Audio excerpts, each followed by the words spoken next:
is a very phallic mic. I feel I should take it out, if you don't mind. Can I remove it? Good. Then I can do all kinds of things with it. Then I don't know what. Okay. So sorry I'm late tonight. I have this fantastic tour bus, which is covered in the cover of the book and pictures of me, and it's gone across the South.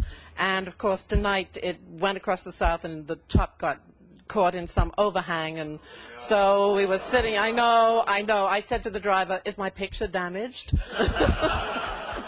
And then I asked if he was all right. But he was, so that's as good. He's going to be driving in soon, I hope. So anyway, that's why we were a little late tonight. Then we got a crazed, I understand this is part of Atlanta's law, a crazed, very, very fast driver who got us here in like 4 minutes flat when it should take 20 minutes. So anyway, here I am, and I'm delighted to be here. I've been looking forward to this evening because I know you're a very special audience, and I was really thinking to myself, this is going to be fun. Because a lot of this tour has been fun, but not as much fun as tonight. I started off in Las Vegas. I've been on tour for nearly 4 weeks. Hence, my hair is not looking its best, but that's okay. Because I'll be at my hairdresser's on Sunday when I go back to LA for a week. So I've been in Las Vegas, and then I was in New York, where I did all the shows with Barbara Walters on The View. And she said to me, because I have a heroine in this book called Cameron Paradise, and she said to me, she kind of rolled her eyes at me and said, "Cameron Paradise, what kind of a name is that?" And I looked at Barbara and I said, "Oral Roberts, what kind of a name is that?" So, because, you know, real-life names are bizarre. And I want you to know who my characters are when I write a book. I want you to, you know, when I was a kid growing up and I was reading Harold Robbins and the women were only in the kitchen or the bedroom, so it was sex or cooking, I thought, this is really boring. I mean, you've got to have women who can kick ass. And so my heroines do. And also, I think I'm one of the few mainstream writers who write all kinds of characters, all ages, all colors, all sexual orientation, and, you know, something for everybody. And I've always written that way because that's the life that I lead, that's the world that I live in, and I can never understand why other writers make it so narrow. And I love creating characters. It's my passion. So I always have fun with them, and I like bringing characters back. Coming back in Married Lovers is Cole DeBarge. Does anybody remember Cole DeBarge? The gorgeous black fitness trainer from Lethal Seduction and LA Connections. And he's coming back with his sister, Natalie DeBarge. But Cole has a problem because he's so gorgeous and his body is so great and his abs are so perfect that he gets involved with all these Hollywood moguls who just kind of, you know, lead him around like a piece of meat. And he's not a piece of meat. He's a great guy. So he is Cameron's best friend in this book. And there's also Dorian, my other gay character in the book, who has like a mane of Fabio hair. And I thought when I started to write it that Dorian and Cole were going to get together. But I never know what my characters are going to do. And they didn't get together, but they became really good friends. So I don't know, maybe they'll get together in another book. But I have got to set Cole up with somebody great, so I will in a future book. He will be back, definitely. Yes. Maybe I'll get some hints tonight, right? So anyway, this book is about Cameron Paradise, my heroine, who flees her abusive husband in Hawaii, and she rushes to Los Angeles to escape him. You know, he's attacking her all the time, and she loses a baby with him, and she hits him over the head one night, flees to America, and doesn't leave any clue as to where she's gone. So she arrives in Los Angeles, and she interacts with these three very high-powered couples.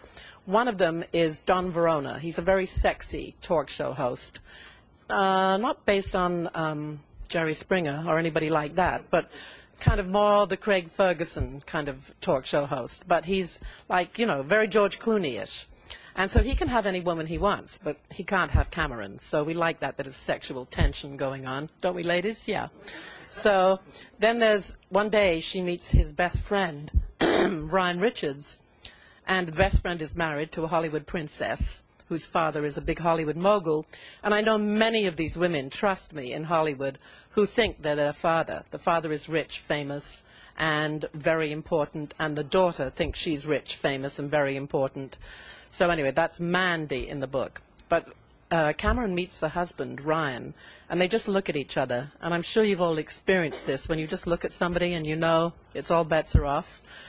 So anyway, however, Cameron's a good girl, and, you know, Ryan's a good guy, and you have to read the book to see what happens. But it's also the story of Anya, who is this very young Russian girl who gets caught up in the Chechen War in 1996, and she is in this situation where her family gets murdered, and she ends up in a brothel in Poland, and then she travels from Poland to Amsterdam. And then in Amsterdam, she's in the street. Have any of you been to Amsterdam? Oh, it's a silly question. Yeah, duh. Anyway, she's on the street, which you all know in Amsterdam. And she gets rescued by one of the characters, and finally she arrives in America, and things happen to her. And she gets all her inspiration from watching Sex and the City. Because she looks at Sex and the City and she goes, oh, you know, these girls, they live in beautiful apartments, and they have fantastic lives, and they have beautiful shoes, and, oh, you know, but they don't seem to do anything. So she imagines that's what life in America is like. And so she starts to collect rich men and shoes. And she's an interesting character to write about. I was in Amsterdam myself, and I interviewed some of the girls on the street and talked to them and learned quite a lot, actually. It was very interesting. There was one girl there that had been sold by her family for $500. The family had no money in Slovakia, and they sold her into sexual slavery for $500. So she's an interesting character to write about, and I think she gives the book a little depth. Now, I'm going to finish talking about the book, and I'm going to throw this open to questions, because I'm sure you've got some questions for me, and that'll throw me over into any stories about Hollywood or anything you want to know. And I'll answer more or less anything. So think about what you want to ask me, and what else can I tell you? I write in longhand. I love the feeling of my characters taking me over. I don't know what they're going to do from day to day. I never plan a book. I have a title, a character. My next book is called Poor Little Bitch Girl. So I have kind of a theme. And then I'm bringing back Lucky. And I'm sure you all know Lucky. Lucky had a gay brother who was unfortunately murdered, and then Lucky had to take revenge for his murder. And she's coming back in Goddess of Vengeance. So those are my next two books, Poor Little Bitch Girl and Goddess of Vengeance. And I can't wait to get home on Sunday, where I can start writing again before I go off on another 3-week tour. So who's going to ask me the first question? You are. I know you observe, like, Hollywood, and yeah. That's where you get a lot of your basis for your characters, but just out of curiosity, Amy Winehouse, she would be a great reference. Oh, my God, Amy Winehouse. I love her. I think she's fantastic. Have any of you heard her early album, Frank? Fuck Me Pumps? Yeah. Best track on it. Yes. No, I think she would be a great character to write about. And I like writing about singers. I wrote a book called Rockstar once, and that was Chris Phoenix and, you know, the singers around him, Bobby Mondella. And I love writing about singers. And Liberty was in Lovers and Players. And I'm thinking of bringing Liberty back, because Liberty is a diva in training. You know, she's half black, she's gorgeous, she's 19, and she's just about to hit it. So what better heroine could one have? Yes? Who was Lucky based on? Because I loved her. Was there a particular person? Well, she's going to come back. Yes. I'm going to tell you. I wrote 6 books about Lucky, and I wrote 10 hours of prime time for NBC television, which I produced. Nicolette Sheridan played her in the first one, and Kim Delaney played her in Lady Boss, the second one. And she was such an incredible character. I think, you know, she's the character that every woman would like to be. She says all the things they would like to say, does all the things they would like to do, and they don't quite have the nerve to do it. She's like a James Bond for women. She's like a fuck you woman. And I found when I was reading growing up, there weren't any of those women. You know, a man would go to write a strong woman, and at the end of the book she would go, oh, you're going to marry me, isn't that wonderful? And my heroines are not like that, and Lucky is not like that. Lucky just lived her life. She lived it kind of like a man, you know? She did what she wanted to do. And now she's very happily married in Drop Dead Beautiful, which happens to be out in paperback now. And she's married to Lenny, and all my fans who come to my website, JackieCollins.com, keep on saying, well, if you're going to write about Lucky again, you cannot kill off Gino, and you cannot kill off Lenny. I mean, I want this poor woman to have some freedom. And Gino Santangelo is now 95 years old. And I know he's got the help of Viagra, but I mean, how far can I go? You know, it's a little dangerous now. So I think with Goddess of Vengeance, the title gives me what I'm going to do with this book. I'm going to make it a real hot book. And she has this daughter, Max, who's great, and this son, Bobby, who has a discotheque in New York. So she's got a lot of interesting characters around her. So I will be bringing her back. But as to who she was based on, she was my fantasy woman. She is the woman I'd like to be in another life. And a lot of other women would like to be her, too, because I get calls from girls who go, you know, I broke up with my boyfriend, and I was, like, lying on the floor, and I was sobbing. And then I thought, fuck it. What would Lucky do? And so, kick ass, yeah. And as a matter of fact, I can tell you a story. I was writing the miniseries of Lucky for NBC, and I was taking my friend, I'll now name drop, Joanna Poitier, who's married to Sidney Poitier, home to her home in Beverly Hills. And most people have, like, security gates there. And so I was putting in the code of the security gate, and it wouldn't open, and we're laughing in the car and everything. And suddenly these two masked gunmen appear, and one of them holds an Uzi in my face, like, I don't know, a few inches away from my face. And he says, don't move, bitch, or I'll blow your fucking head off. And I'm thinking to myself, that is really corny dialogue. You know, this is not good dialogue. And then I thought, you know, he's got so much hate in his voice. What's he going to do? So I was in Lucky mode. And it was fantastic because I was writing her. And I just hit the gas and managed somehow or other to maneuver out of the driveway and took off. Of course, I was petrified after, but at the time, it seemed a pretty ballsy thing to do, and I thank Lucky for that, because I think I just was living her that week, because I was writing her, and I was just writing her in a screenplay, so it was more immediate. Next question. Yes? Which real Hollywood stars give you the most source for your stories, or, you know, is there a real person who you... Well, stories about anyone else? They're always telling me stories. I mean, James Woods is always boasting about how big his member is. Yes, in case, you know, there is a well-hung list in Hollywood. William Dafoe. William... I don't know them all. William Dafoe is one. You see, this is what I hear. You see, like, a friend of mine produced a movie with William Dafoe, and he says, oh, unbelievable.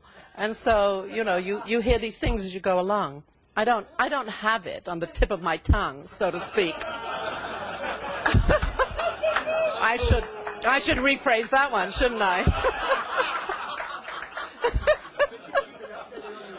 Yes, I'll put a little list on my website. This is the reputation, yes, yeah. Oh, yeah, everybody says John Mayer. That's the latest one. They say all these girls that are going with John Mayer, you know, he's with Jennifer Aniston now, and he was with, what's her name, Cameron Diaz, and he was with Jessica Simpson. Thank you. Well, apparently, once they, you know, when they said, no, I can't say. Apparently, he's very well hung. Okay. I don't know personally, but that's what I hear. Next question. Let's move right on. Yeah.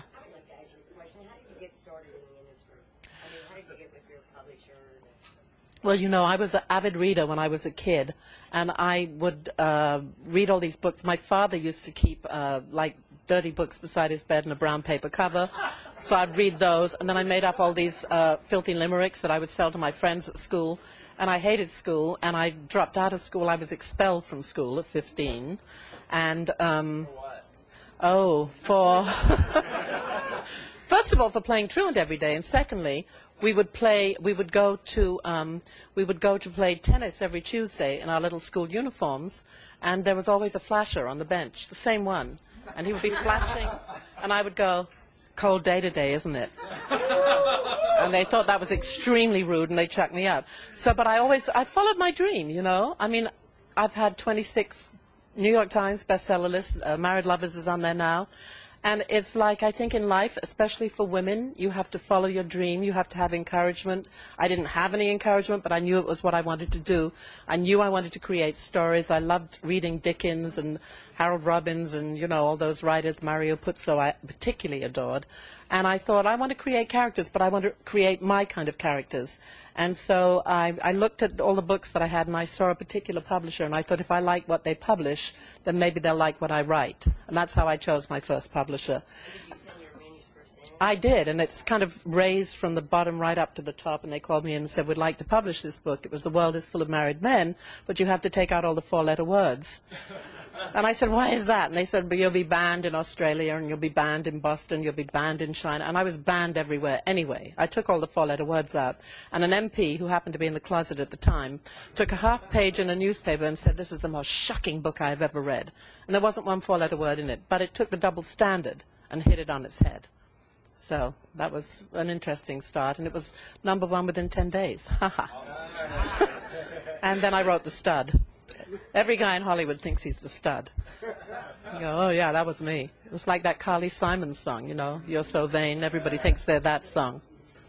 Okay, who's got a question? Yes. We're Jackie virgins. Oh my God! And you're in the front row. Yes. Where do we go after Married Lovers? Okay. Well, I think you should read Chances, because you're gonna love Dario. Yeah. Dario is a great, and it starts in the 1977 New York blackout, and Dario is trapped with this guy in his apartment. This is like his brother. See, Lucky wanted to take over Daddy's business, and Daddy said, oh, you know, he was a real macho gangster kind of guy, and he goes, no, women can't do that. And she says, oh, yes, they can. And he says, women have to be wives or mothers or sisters, otherwise they're sluts or whores. That's the mafia mentality. Yeah, so Dario didn't want anything to do with it. He was gay and lucky, and he got along like a house on fire, and he said, you can have it. I don't want anything to do with the family business. And so, but, you know, it would be a good book for you to read. But, yeah, Chances, but then you'll want to read all of them. Yeah, no, because there's 6 Lucky books, and the characters are, I don't know, I love writing those characters. As I say, I'm bringing them back. So you're Jackie Virgins, huh? Have you read any of this yet? Oh, okay. All right. You're all primed and ready, right? That's what people say to me all the time. Oh, women go, oh, I was reading your book, and, you know, my husband was furious. He said, why are you reading that? You know, you're not paying me any attention. So then I read him a scene from the book, and then he says, okay, that's great. Let's do it, right? So I think I capture that. Yes. Yes. Okay, question? Yeah. Are you close? 2 questions. Are you close with your sister? Oh, here's a sister question. And secondly, Yeah. what's the wildest story you can tell us about the 2 of you? Okay, I'm very close to my sister. I just had dinner with her a couple of weeks ago, well, 3 weeks ago. I've been on this tour for 3 weeks in London with her and Michael Caine and Shakira Caine, name dropping again. And she's great. She lives in the south of France and London. When I was thrown out of school, she was a movie star in Hollywood, making movies with Paul Newman and Joanne Woodward, and I was this juvenile delinquent, and my parents did say to me, you know, reform school or Hollywood. And I mean, it was a difficult choice, but I decided on Hollywood. And I flew to Hollywood, and she met me at the airport, and she said, well, she said, I'm going off on location with Harry Belafonte to the islands, and so goodbye. Here's a list of people if you get into trouble. Here's the keys to the apartment. You're nearly 16. Learn to drive. And she went and left me there. And I was totally thrilled. So I had an insane time, completely insane. I was an insane teenager. And then you have to have a lot of things to write about, so you've got to be insane in your life at some point. Nothing. And so then years and years later, I got this book, The Stud, and she came to me, and her career was kind of flat on the ground. And she said, you know, I love this book. Can I get it made as a movie? And I said, well, you can attempt to. And she couldn't get anything off the ground. And then she said, would you write the screenplay? So I wrote her the screenplay for nothing, which I felt was paying her back for not looking after me, but giving me her apartment when I was a kid. And so I wrote the screenplay. We got the movie made, and it was a fantastic movie, a really fun movie. And so she played Fontaine Khaled, the jet-set nymphomaniac bitch. Actually, I based the character a little bit on her, but not the bitch part. Oh, no, not the nymphomaniac part. I don't know what part I based it on, but anyway, she was so good in it that Aaron Spelling saw it. And all of a sudden, he whisked the character into Dynasty, and Alexis Carrington Colby was born. But if you see The Stud or read the book, you will see that Alexis is actually Fontaine Khaled, who I created first. And it's very interesting. So we were shooting the film, and I was shooting another film at the time with Ian McShane. Do you know who Ian McShane is? Ian McShane and Suzanne Summers. It was a film about football, but it had no sex in, so it was a nasty flop. I thought it was something my kids could see, but it was a mistake.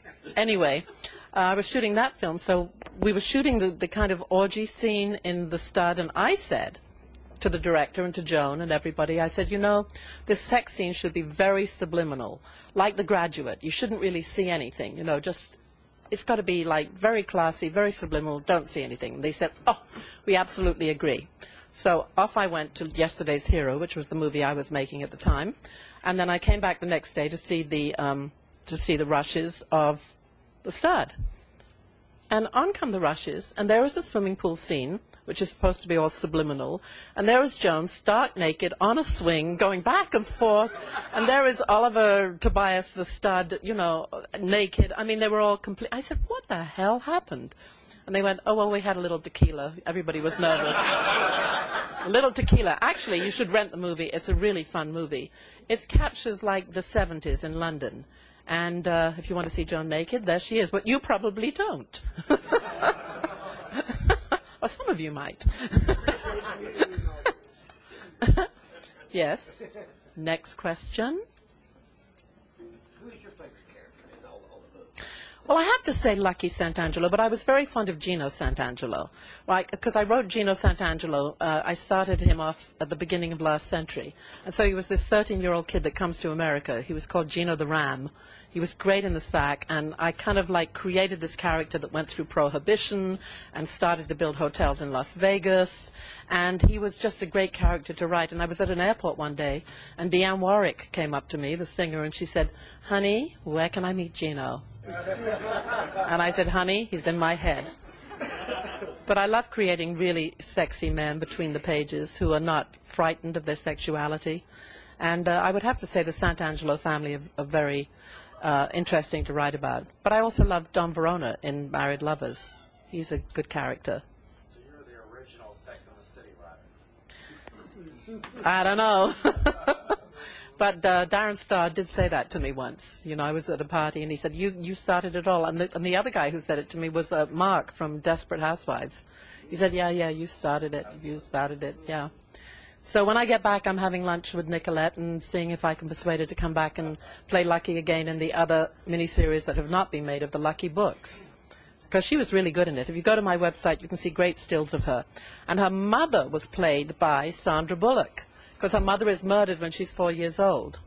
And there's great stills of Sandra. It was one of her first movies.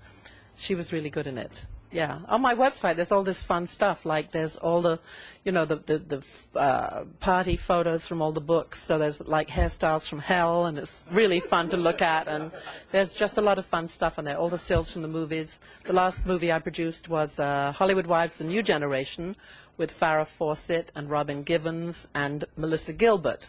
Well, Melissa Gilbert is no longer the little girl on the prairie. In fact, she had spectacular new assets.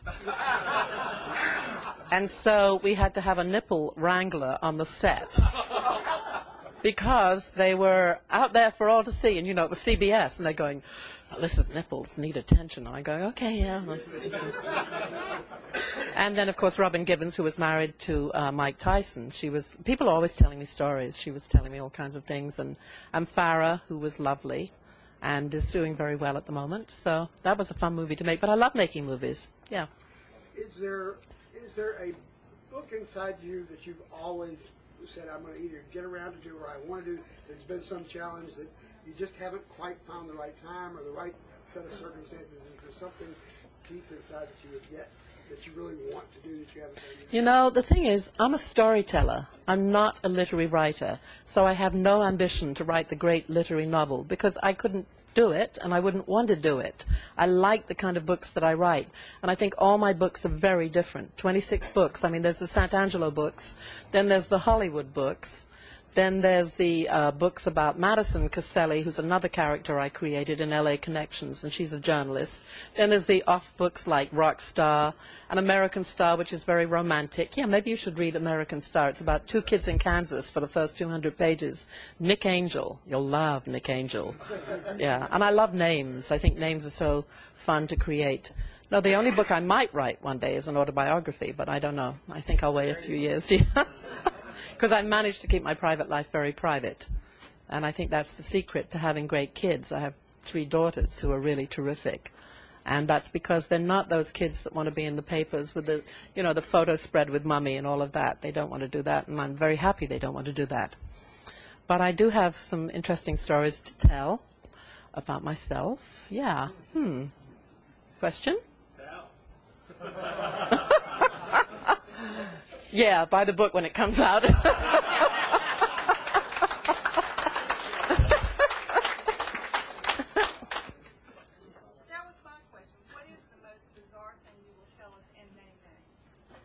Well, I've made a success of never naming names. So I keep a little box with the real names in. But I do remember one... Somewhere very safe. I think it's more fun for people to play the guessing game, because if I take a character like Venus Maria, who is in several of my books, and everybody goes, is it Madonna? And I go, well, you know, it's the essence of a Madonna-like character. But if I wrote Madonna as a character, we would all know what would happen. And so that would be boring to me as a writer. So I want to take the essence of characters and then mix them up with other characters and then create my own particular version of that character. And talking of Madonna, has anybody heard the new CD? It's fabulous. You've got to listen to the track, She's Not Me. It's the best track on it, and it's so telling. Very telling, that track. Listen to the lyrics. Yes, question. Yes. Do I ever have writer's block? I'm lucky enough not to. I have getting to the desk block, but it's not the same thing. Once I'm there with my characters, I mean, if I'm going to write, and I don't know when I'm going to write a sex scene, because like life, see, people say, oh, romance novelist. I've never written romance, although there's romance in my books. I write edgy relationships. And so once I get to my desk, and I have a little trick for any would-be writers here, that you have to, when you get up in the morning, instead of getting dressed and getting your coffee and doing all of that, just roll into your study or wherever you're going to write and write a couple of sentences, and then you can go and get your coffee, and then it starts you off. It's like getting a car started, and then I can't wait to get back to my writing. So that's kind of a good thing to do. Yeah, I like that. Yes? What's the secret to staying so young and vibrant? Hard work. You know what? I'm a very low-maintenance person, and I think it's important in life. You know, somebody said to me the other day, well, don't you have a bodyguard? And I go, no, why would I want a bodyguard? I've always lived my life the way I want to live it. And you see these women in Hollywood, and there's some really beautiful actresses, and you look at them today, and they don't look like themselves anymore. And I guess I have the European attitude, you know. The way you look is the way you feel inside. And to me, life's an adventure. Every day is an adventure. And I'm not obsessed with the way I look, you know. And I think it's dangerous for people who are.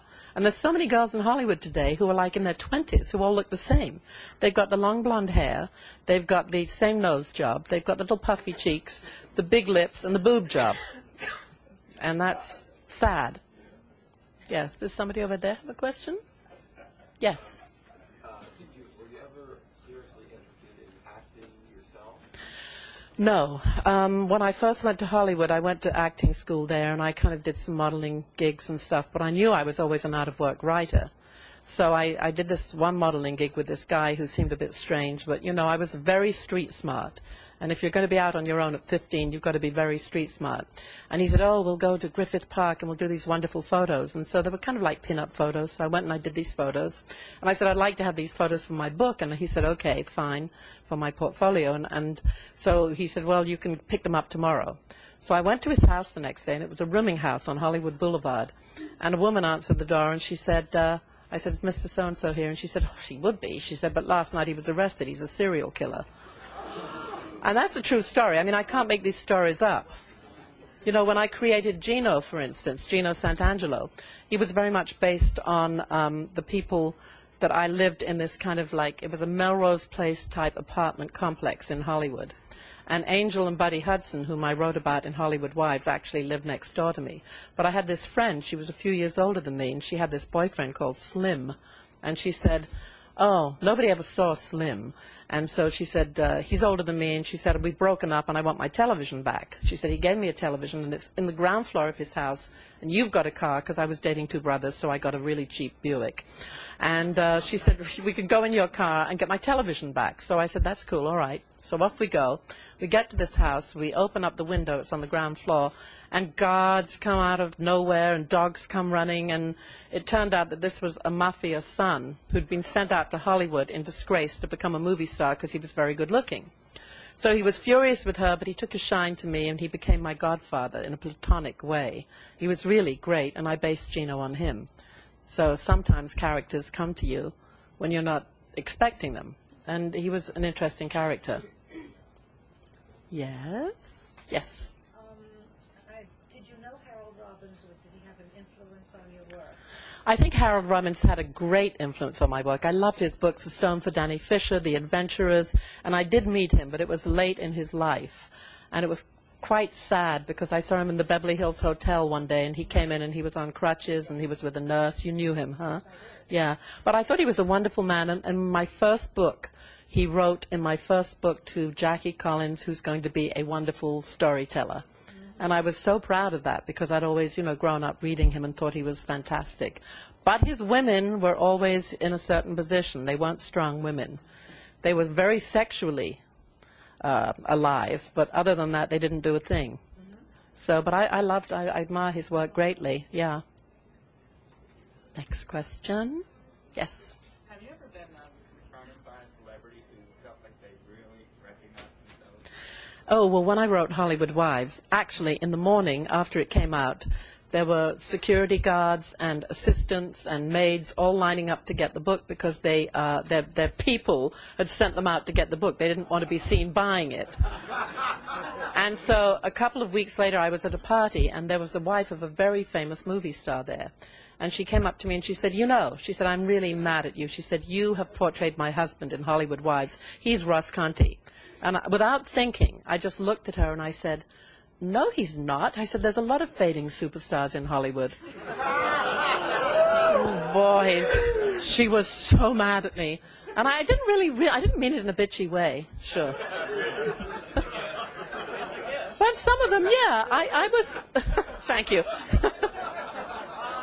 I was at a party once, and another famous man was there, and it was a really, there were these fantastic people in Hollywood that would throw these amazing parties. Like one Christmas party, they had the Rockettes in their living room.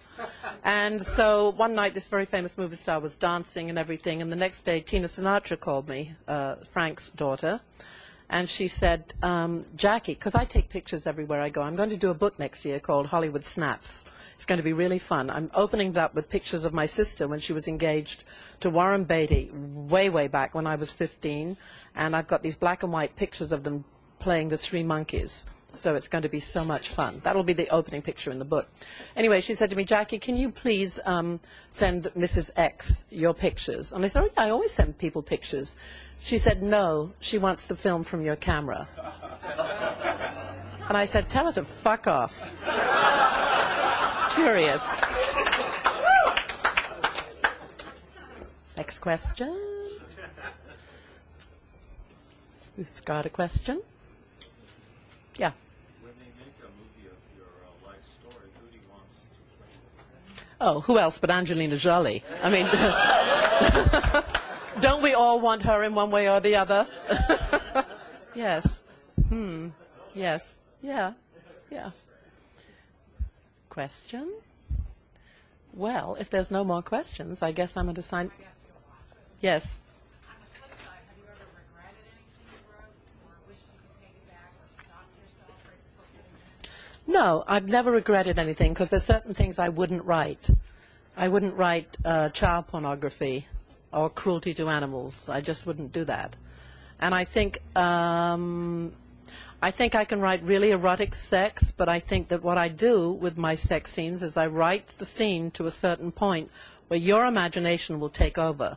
And your imagination is going to be more interesting for you than anything I would write graphically, because most men write like gynecologists. And it's got to be erotic and cool. And so I like to think that people's imagination plays a great part in reading my books and thinking perhaps they're sexier than they are. Although the late Louis Malle, who was married to Candice Bergen, there's my bus. Oh, bus! Yeah, it's very subtle.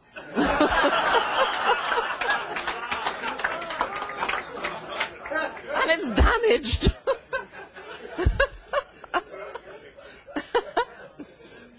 I know. It's great, isn't it? Okay, any more questions? Last question. Okay. You write about it. Do you live it? Oh, yeah. I have to say, I was married all my life, and then I was engaged to two wonderful men. Both of them, unfortunately, died. I don't think I killed them, but they both unfortunately died. No, you know what? I celebrate their lives. I don't mourn anybody's death. But for the first time in my life, I'm totally free, and I do live my life like a man. I do what I want. I go where I want. I have the great house that I built myself, and I love my life. And I have a lot of friends. I have a lot of fantastic gay friends, too, who are so much fun to hang out with. They're really my best friends because, we can talk about anything, and they tell me everything. Yeah. Oh, they give me very good stories. Yes, yes. Yeah. So this is, yeah. The title of your next book will be Atlantic Cotillion. Oh, yeah, that's a thought. That's a thought. Yes, I know. Well, you can all tell me some stories later. But I just want to say thank you for coming tonight. This has been really fun. I've so much enjoyed it. And thank you for asking good questions. And see you next year. Poor little bitch girl. I'll be back.